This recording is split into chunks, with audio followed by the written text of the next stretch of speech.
live on Instagram, and as always, this is the new procedure where I guess you have to wait for people to join. I guess there should be waiting rooms. They should implement waiting rooms. On YouTube, there's a waiting room. Instagram, no waiting rooms. I guess you just have to randomly look at your phone, hoping for some sort of notification. I don't have the classic Andy juice today. I'm stuck in like a second gear. You know those mountain bikes? Remember though? I have no clue what anything is anymore. Are mountain bikes still around? Do they still have the 5 gears, or have we surpassed that? You know that when you started in gear 1 and your legs would be going 1,000,000 miles per hour, then gear 2, gear 3 with more resistance? Well, quick funny story. I remember when I was either in 9th or 10th grade, I had played baseball, and this was at the pinnacle of heckling. You're in JV, and you're heckling everybody. You had the best insults there ever were. Every day we'd be chirping at each other, and we happened to be hanging out at this park in the neighborhood, and there were these old guys playing softball, classic old people playing softball like it's the highlight of their week. And we just sat down and watched, and we started ripping on these people with the dumbest insults ever. You know, a guy would put a pitch into the dirt and get some helmets for those worms. These guys got so pissed off, and this is probably unfathomable to some people. This is somewhat pre-cell phone. There aren't just cameras flying around in phones at this point. So this guy in his 30s just straight up charges where the quote-unquote fans, even though there were no fans other than a couple of these people's disgusting wives and fiancés. This guy just charges at us, and of all the people he goes to, he actually goes to the one friend of mine who's 2 years younger than all of us. He's in 7th or 8th grade, and he's on his bike, and he's stuck in first gear just trying to get away from this guy, some massive, fat but muscular, probably used to be in shape, and now he's past that point. He gave up after he got married because he doesn't have the time, and he's fully charging at my friend who's stuck in first gear, just going 1,000,000 miles per hour. I will never forget that image, and it was so funny because he was going down a hill too, so he just got away. So picture him right at the top of a hill, just trying to crank his legs enough so that he could hit that down part and go away. It was so good. It was so good. Well, it's Thanksgiving week here.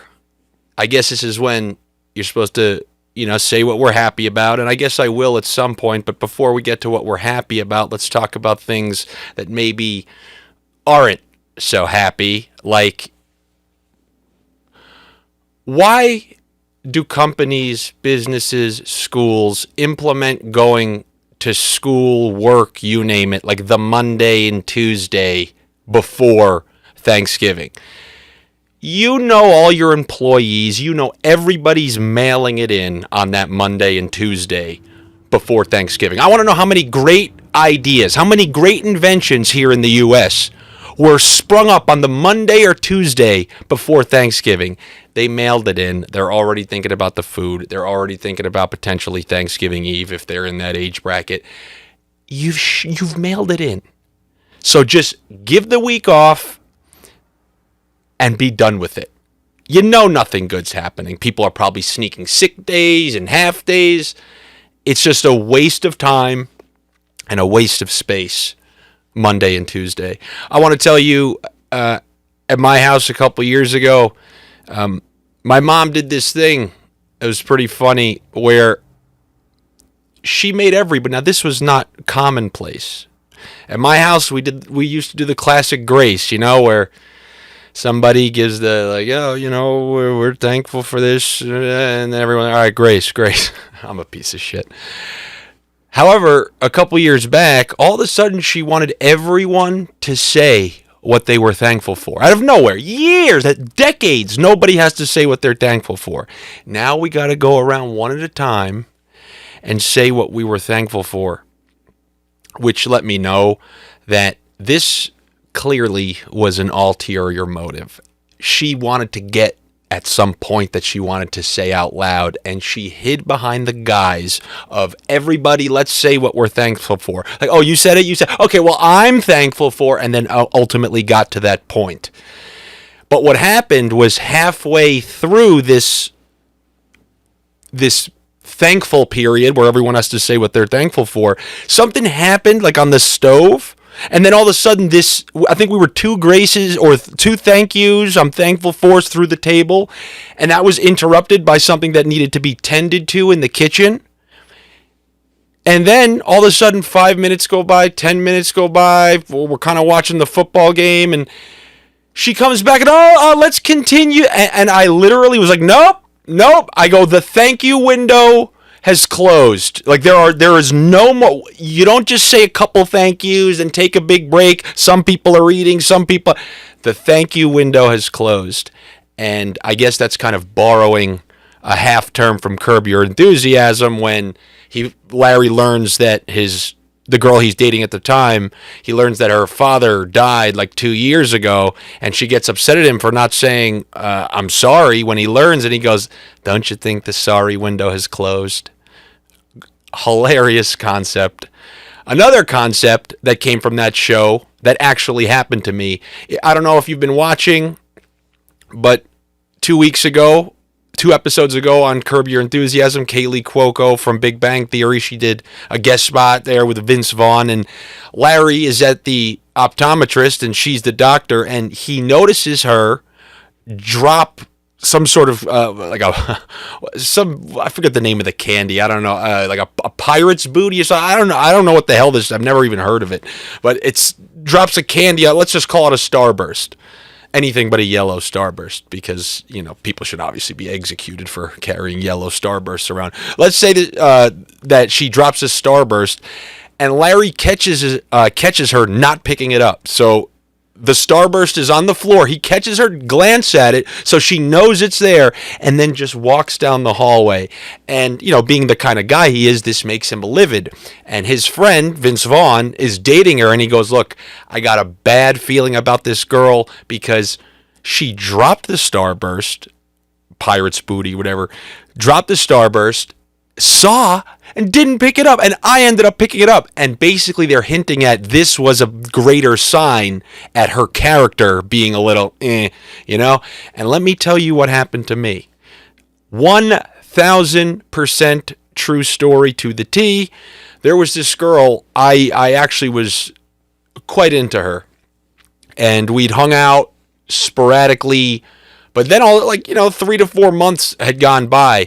I asked her if she wanted to come to an Islander game at Barclays, and we met in Manhattan, and we were going to take the subway directly there because it shoots right under Barclays. This is where the Islanders were playing at the time. I'm obviously a huge Islanders fan. And I remember before we got off the subway, she saw something on the floor. Like, she thought that she dropped it. Then she went to pick it up, looked at it, realized it wasn't hers, and then put it back on the floor, opposed to just right out that door. When you get off the subway, there's going to be a garbage within the first 32 steps. She puts it back on the floor. And you know how guys are when you're with somebody who's hot. You'll dismiss anything. You will dismiss anything. And I always wondered what the extent is for girls on that front. Like, if there's a guy who's considerably better looking than a girl, and I know I could use but maybe it's financial. No, but I want to know, is there a girl who's so much uglier than a guy that she'll just excuse absurd things? Because this was the only reason. This is the only reason I had to excuse something. Like, here, let me see who's in here. Holden, the real Holden Myers. I didn't want the fake one in here. Now, let's say you were with me and I saw you kind of look at something and then pick it back up. I'd call you a scumbag. I'd say, yo, you're a scumbag. You looked at it. I wouldn't say it out loud. I wouldn't want other people to know. But as me and you were like kind of sneaking in, like, that was a kind of a scumbag move. So, yeah, I know I still got some class here. However, no, I just bit the bullet, and that night ended up being fine. However, down the road, like if there was a Larry there, who would have told me, like, man, I don't know about this. Let me tell you what this one did. Shortly after this, maybe even like 2 weeks, it was like literally we hung out. Look, we were not like a relationship or anything. That we were kind of lingerers, you know, that person you hang out with like once a week or once every 3 weeks. All of a sudden 5 months has gone by. Like, oh, you could tell someone I've been hanging out with her for 5 months, but you hung out with her 5 times. You know, it's a weird thing, but it's something. And we went out the day before Valentine's Day because, you know, you're not serious with someone, so you can kind of, it's like, hey, you know, you want to do something there, but, you know, you steer clear of the whole, like, this is not a, I don't know. You know what I'm talking about. So we go out, and this girl the very next day, like you would think if somebody was watching, you'd be like, oh yeah, I guess that's just two people hanging out. The next morning, you know, I stayed over her place, walked her to kind of like where we would split. You know, she would go to work and I would go to the subway. And then she goes, oh, I'll talk to you later. I'm going to see this movie tonight. And then she just never responded or answered to me ever again. Just a full, I don't know why, continental ghosting. I don't know why that's the word that came. A continental ghosting. It really means nothing. But this is what she did. This is what she did. Not like a one to the full ghosting out of nowhere. The day after Valentine's Day, and I guess this is what you get when you try taking someone to Barclays instead of Madison Square Garden. You know, you kind of expose who you are at that point. Or if you're in LA, you got the Clippers tickets and you didn't get the Lakers tickets. You know what I'm saying? But yeah, but the hint was there. The hint was there. I can act all surprised and I can tell the story. Do you believe this? We hung out once a month, 5 months, Valentine's Day. Drop that thing on the floor and put it right back down. To the scumbag. Yeah. I have a Thanksgiving confession to make. Just like I said I would call somebody out if they dropped something on the floor and didn't acknowledge it. I do something on Thanksgiving that's, I know, have to be a little embarrassed about it, because most people who come across this, they go, why do they even bring that out there? Is that just for the pictures? I eat that scummy cranberry thing, like that sliced cranberry that I never even look at once a year. I will never look at that. If it's out there any other meal, but for some weird reason, only on Thanksgiving, I eat that cranberry thing. But my Thanksgiving are a little different.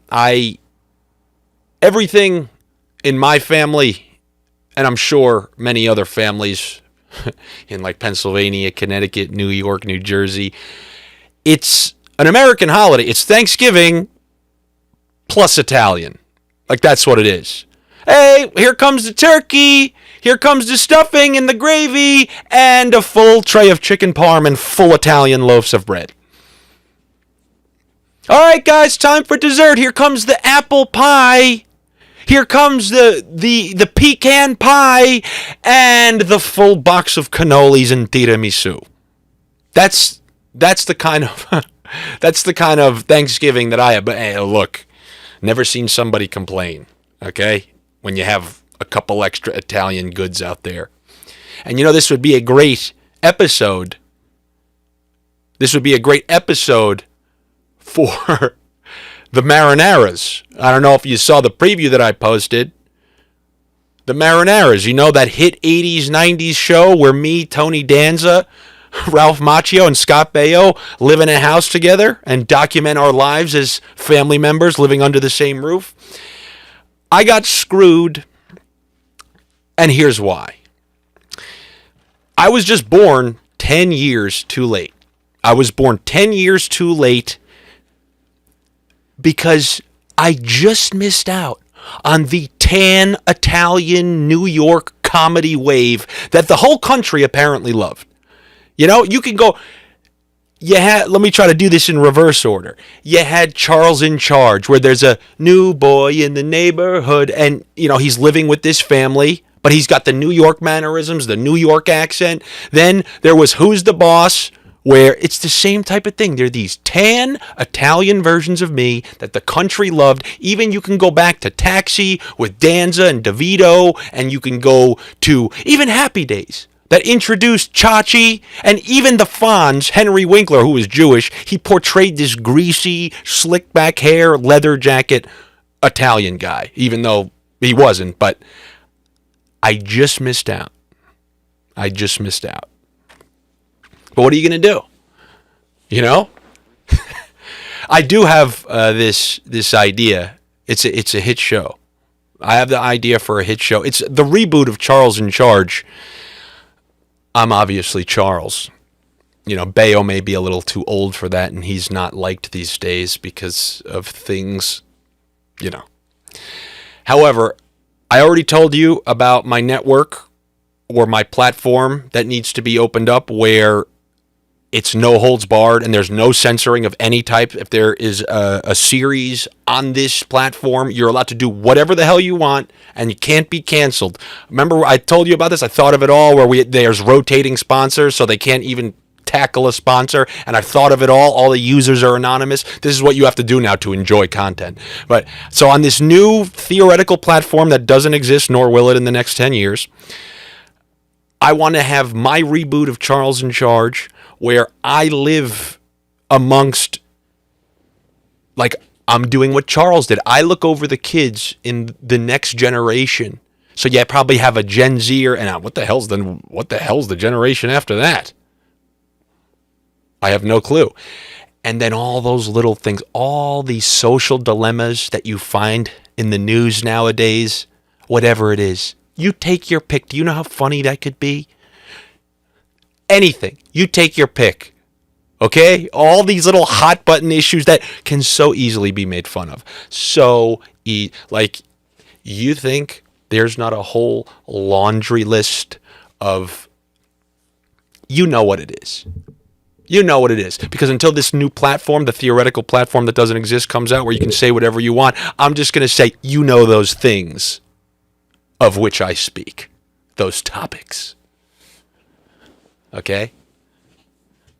Maybe I can talk them in to letting Scott Baio come on, because I know he's been excommunicated, you know, because of politics. Just like, I know it's rough to talk sports because I feel like a lot of people who follow me on here, like if I were to talk hockey, they don't know what the hell that I'm talking about, so I'm almost going to have to skip that topic. While I'm still on Thanksgiving, I think it would be a perfect time to introduce the scam of the week. And I wish I had music playing right now. But just imagine scam music playing. And this is called the tryptophan scam. If you know me, if you have followed me for a while, you've probably heard me rant about this. But, since there is a podcast now where these things are being documented on a weekly basis, at least now this can be referred to at a later date. It's the tryptophan scam. And that is on Thanksgiving when somebody claims after the meal that they're tired, and then that person comes in, it's the tryptophan. It's the tryptophan that makes you tired. Not the fact that you just ate like an absolute fat shit and you can't even hold food. You're in that lean back position. No. It's the tryptophan, which is also in like eggs and chicken and a whole bunch of other things. No. It's the tryptophan. If somebody brings out that tryptophan, do something. Don't let them get away with it. Even if it's a joke. They're a hack comedian. But, if you're going to come in with something to make people laugh, it's got to be better than the tryptophan. It's the tryptophan scam. Fat people. I do not speak of that term. People who eat like somebody who's being too fat for the day. Don't let them blame it on tryptophan.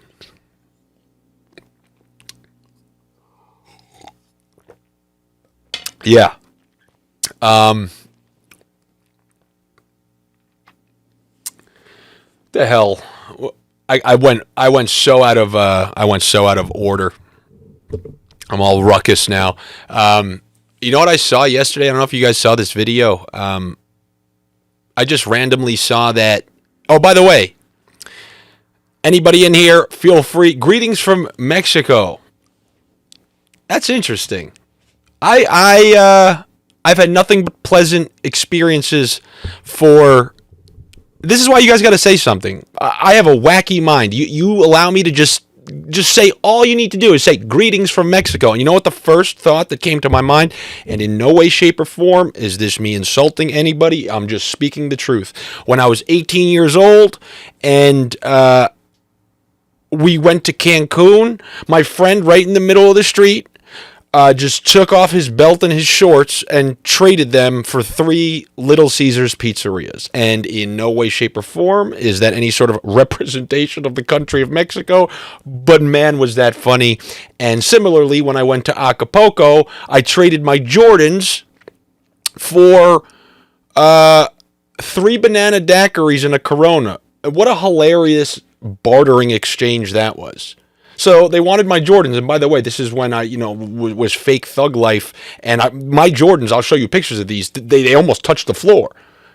And, the guy that I traded it with, and even, almost everybody that was down there, they're 5'2" or shorter.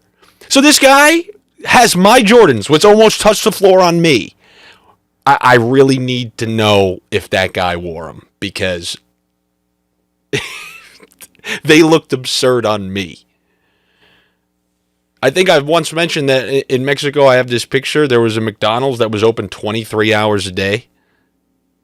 It just says it right in the front. 23 hours. I guess you need a quick nap. And I I have a picture with the girls who work there. And I'm no giant by any stretch of the imagination. On dating apps, I'm the minimum acceptable height for women, which is a scary concept because I've never thought of myself as short in my life. But, the going rate on dating apps, supposedly, I don't know what dating apps are. All my research for the specials I've done, nothing but research, just like when the girls say, like, oh, my friend downloaded this. That's what my friend has permanent access to my phone, and they're sporadically checking a dating app and going through the matches, and yeah, my friend did all of this. I'm just some innocent bystander sitting in the back, and that's the way things work. My friend who has her whole life going on, she spends the majority of her nights just doing this game for me on my phone, so I don't even have my phone around me. Maybe that's why they never respond. So what the hell was I talking about? Oh, yeah, the 23-hour McDonald's. I have a picture with these girls. I think I uploaded it once, maybe. They're up to my waist. And, man, it's funny. It is a... in Acapulco, you did get... Well, hold on. This is pre... This is a different Acapulco. This is when you used to dance with the devil at 5 a.m, All right, there was a little Mexico conversation. But what I was gonna say is I saw this clip last night of in the WWF, a product that used to be fantastic. Oh, what's the minimum height for dating? Oh.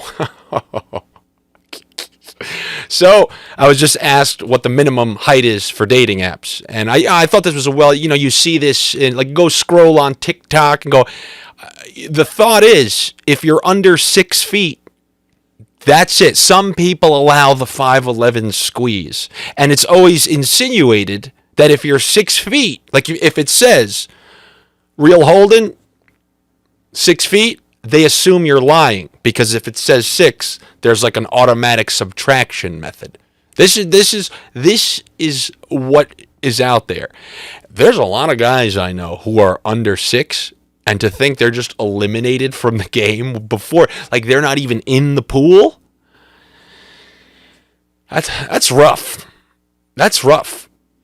And conversely, just so guys don't have to take the hit on this one, I don't know if you've ever lingered on a dating app for research purposes, like me and the girl whose friend set up her whole account for her. It's Land of the Giants. It's a WNBA All-Star team. The girls are 6'4", 6'3", 6'1". You better not make too many demands in the comments. All right, coming in like the Undertaker. Or I'm looking for a girl to hang out with, not a Hell in the Cell opponent. Oh, man. Oh, speaking of the Hell in the Cell, that's actually what I was just going to say. I saw a clip last night from some sort of WWF, WWE event where some guy from the audience, just straight up storms down the aisle and hits one of the wrestlers. It's so bizarre. It's so bizarre. And I bring it, like, it's pretty crazy, actually. And I actually used to talk, I don't imagine that everybody knows this, but I'll quickly explain. In wrestling, one of the main events throughout the year, they have this thing called the Royal Rumble, where there's 30 people in the ring, and then the last one to survive wins. I said, what happens if you, as a fan, if you time it perfectly, and you run into the ring? Because that guy, by the way, he got his shot. There's not enough time to stop you. If you got into the ring and you managed to eliminate that last guy, are you, the guy who illegally ran into the ring, the winner of the Royal Rumble?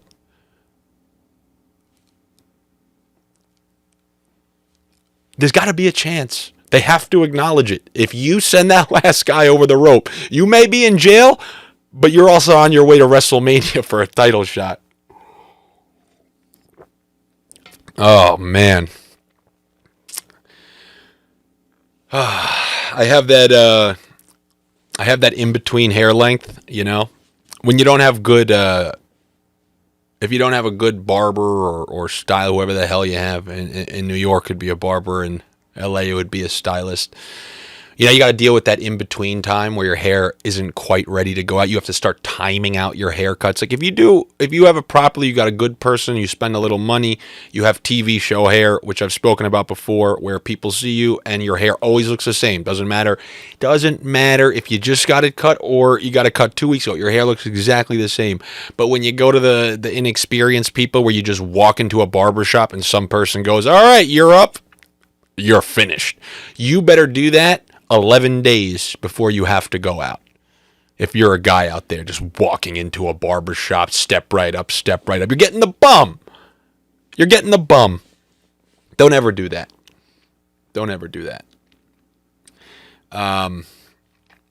What the hell else do I have over there?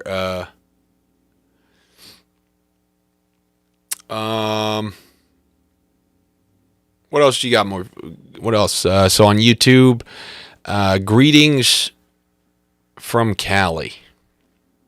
You know, I lived there for quite a while, but honestly, it's one of the places I have very little desire to go back other than to see my friends. And now, granted, I actually have to asterisk that every place outside of where I lived was quite enjoyable, and I lived in Los Angeles, which is just, the rat hole. But then once you get outside there, whether you go north to Santa Barbara, unbelievable. You go to Orange County, unbelievable. San Diego, unbelievable. So actually I have to take that back. I would never consider going back to L.A. I told you, if you're in L.A. and you're just some guy, you have an awful life. Regular guy plus L.A. equals awful life. You got to have juice over there. That's why I love when my friends ask me to come back. Come on, bro, you got to come back. It's awesome. One kid's a doctor. One kid's on a soap opera. Yeah, they all have the best lives, and they go out, and then, there's people lined up waiting to hang out with them, and then my dinky ass is there. It's amazing to me that they don't see them. No, how about I meet you in Arizona, where I got a puncher's chance? That's what I did the last time they wanted me to come. I go, I'll meet you in Scottsdale. All right? All right, where I can throw an uppercut and maybe land one. But I do actually still have a good amount of friends there. You ever hear that saying that you are the sum of your friends?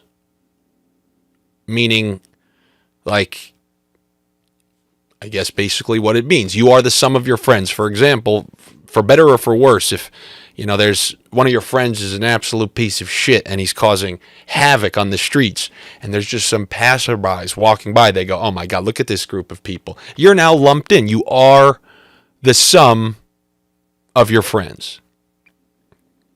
And I remember when I was in college, I'm obviously a little bit of a weird guy. Usually, like if I'm hanging out amongst people, like the regulars, what do they call them, normies? If I'm hanging out a bunch of normies, they go, "Oh yeah, my friend Andy." He's like, "Oh man." They usually say, "Oh, he's like." They always have like somebody they know kind of like me, but it's like one person that they refer to. And I remember when I was in college, I think maybe it was like towards the end of my freshman year, a lot of people that I went to school with in Boston actually came down to where I grew up because I was having a party. So it was one of those situations where they got to see how like my friends and I acted amongst each other. And I'll never forget when they went back to Boston, people were asking them like, "Oh, what was it like down there?" Like they said, "Yeah, do you know so and so?" Meaning like that one person they know. He goes, "That's how all of his friends are." So yeah, I grew up with a bunch of maniacs in terms of we're just weird guys. We all have our own things. I have one friend who is convinced that everybody was going to be wearing cleats out at night. At some point, he legitimately believed everyone at some point in the next decade or so was all going to be wearing cleats at night. There's only so many things I feel comfortable saying, but we run the gamut. I have one friend who we ran out of toilet paper senior year of high school at a summer house, and he wiped his ass with Martin's hot dog buns.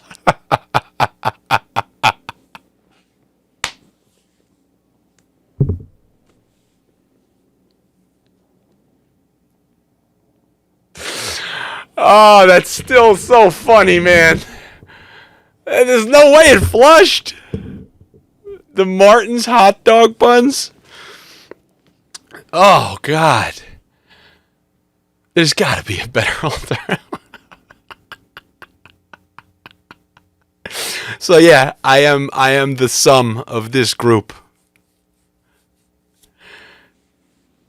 You have any friends that have been grandfathered into your group of friends? Meaning, like, if you were an adult, there is no way you would even cross paths with this person. You are light years different than this person as an adult, but they've just been grandfathered in through whatever it is. Maybe like freshman year college, you guys lived right next to each other in one of those 4 people thing, whatever it may be. So they've kind of been grandfathered into your group, yet there's not a chance in hell you're ever meeting them out as an adult. Like, you would hate your own friend as an adult, yet the same version of your own friend is just best friends with you. They've been grandfathered in, There's a lot of situations like that. I'm kind of lucky, though. A lot of my friends that I grew up with, I'm still close with a whole bunch of them. You're never going to be able to. It's no different than sports teams. You're not going to be able to become a huge Brooklyn Nets fan.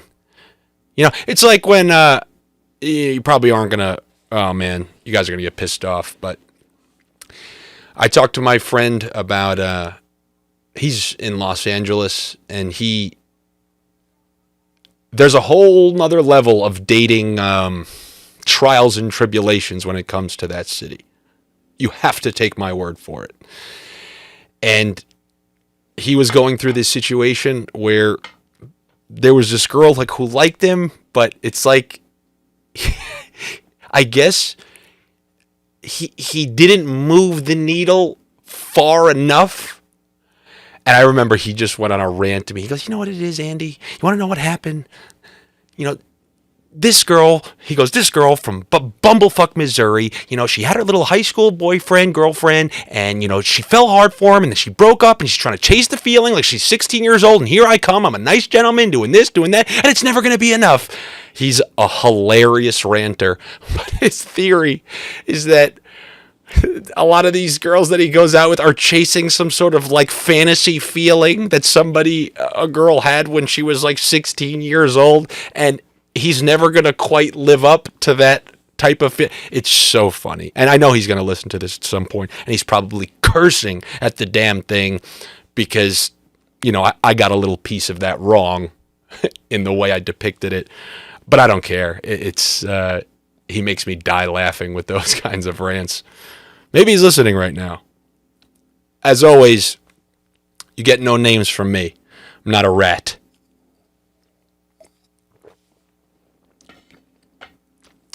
So what's up? What else we got over here? Your brother, you know what? I'm not gonna read that. It's the hot dog buns is where I'm gonna leave that conversation. Now, I don't know how old your brother was when he did that in a bag in McDonald's, but my friend was an adult. Okay, my friend could have went to war, and he wiped his ass with hot dog buns. So, I think maybe we would be more likely to forgive maybe a teenager or something like that. Oh, I also have a friend who literally hid under a jacket in math class after the bell rang. Like literally, like a prop, hid under the jacket so that when the teacher left, he could steal the calculus test and then we can see what it is and then know what we're doing. Unless we can get in trouble for this all these years later. And then, in fact, I actually just said that for entertainment purposes on this show. It never really happened. But just think about if it did happen, a human being hiding under, and remember when I was in high school, these were huge jackets, the biggest jackets you've ever seen in your life.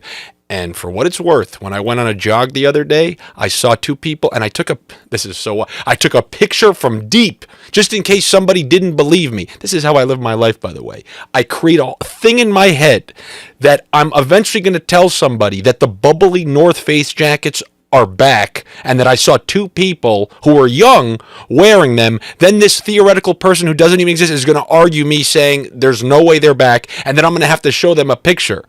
So I took it.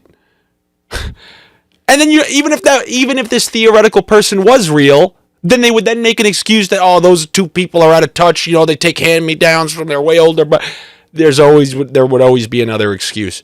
But my friend hid under one of those bubbly North Face jackets, theoretically, to steal a test for some other friends and myself.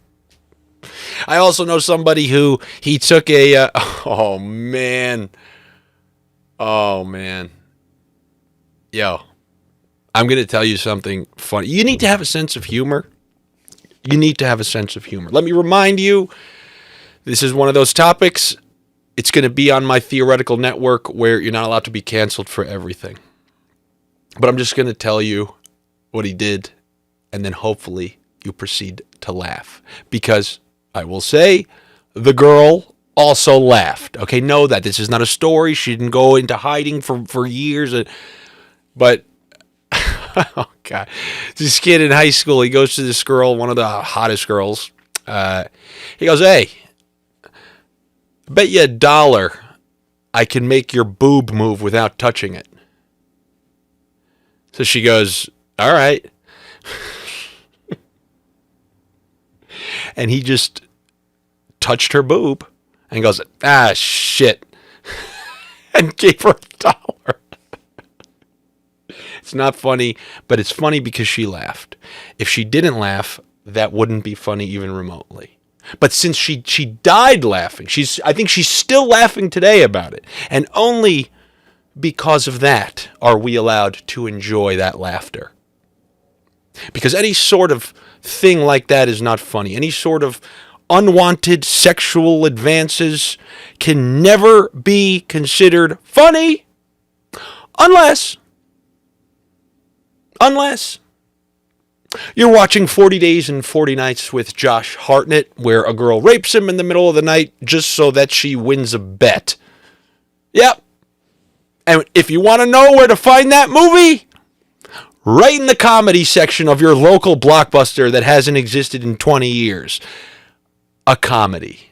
40 days, 40 nights, start raping guys in the middle of the night, and we'll be laughing till Sunday. So, on behalf of Hartnett, and behalf of the bet I can make your boob move for $1 without touching it, we'll have a couple of laughs and we're on to the next thing. What do you say? Oh, oh, by the way, you know what I forgot to say about I told you about timing out your haircuts properly when you don't have like a good person to do it or a stylist that you trust. Here's a little insider that I find fascinating from the Los Angeles days. When I worked on sets, I remember on the Star Trek movie, on Tosh Point oh, you name it. So many big productions, whether I was working in the crew or whatever. The hair people, the people who do your hair, and they do a fantastic job. I find it unbelievably like perplexing. Their hair, they look like the original Joker. Like, no, not Nicholson. That's too. I'm talking about 1967 Joker, or maybe like Heath Ledger Joker. It's green screen green. It's Luma green. It's chroma green. It's ratty, nesty. But these are the best people in the industry. I mean, my dentist doesn't have gingivitis and black teeth. A personal trainer cannot, be a tank. I found it fascinating and you got to trust me on this. And Holden, if you're still in here, give me some support on that. I know you're still out there in LA. Look at that headshot picture. I know you're still on the circuit. All the hair and makeup people are bizarre looking. Which is crazy to think that they're the one who control and manipulate like perfect looks. I was always quite perplexed by that. Let me think. Thanksgiving, if there's anything that I can end on, I already mentioned that last week, Thanksgiving Eve, this is where I saw a couple of you college kids in here. I know you're going back to your hometown, and I know you got that name circled on the board. You're hoping you see person X at place Y. But you better not blow it. You better not blow it because you don't know who else has that name circled. All right?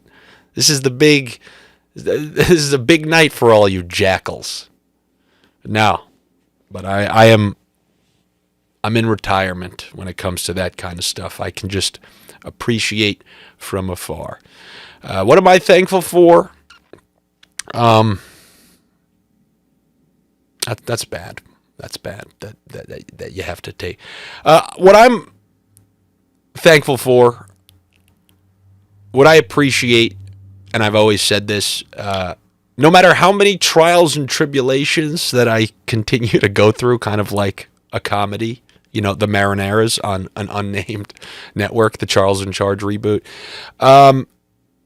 I'm happy that I was dealt enough of a hand to be dealt the failures that come along with it. Like, I really do think this all the time, and I want you to as well.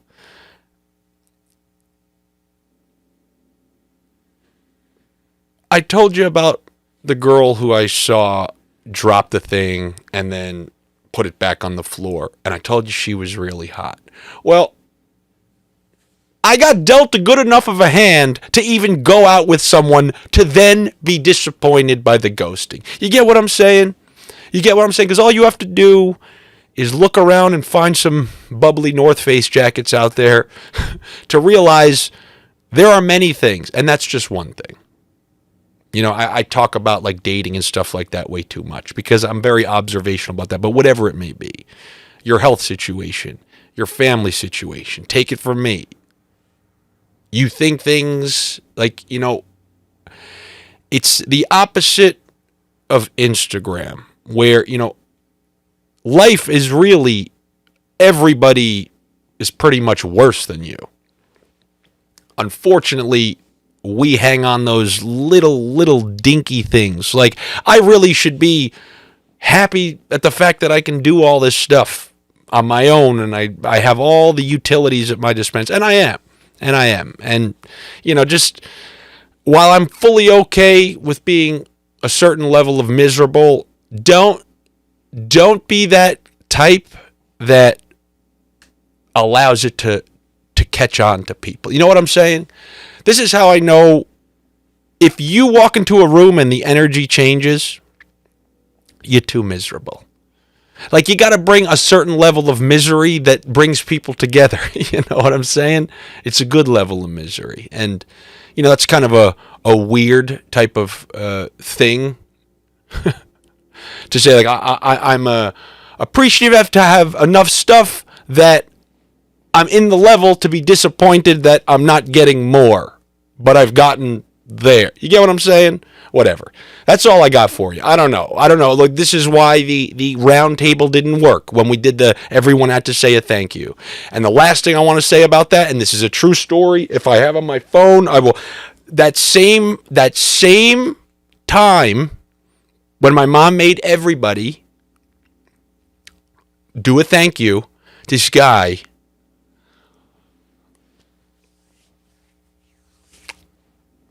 you got to be careful with who you're letting over for the holidays. This guy gave a speech so long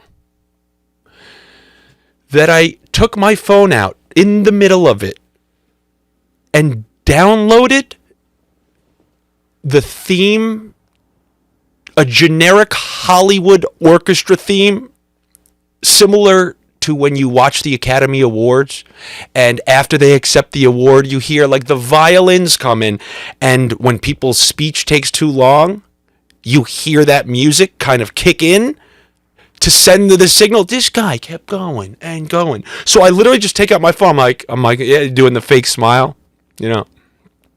yet not listening to a damn word that he said. I'm literally typing in iTunes, like, Hollywood entrance music, glamour song, and I'm scrolling down to it. Then I got it, and look at this. See that? And this is, I literally played this at the table, because this is the kind of guy I am. You don't walk into somebody's Thanksgiving and start taking massive time with speeches.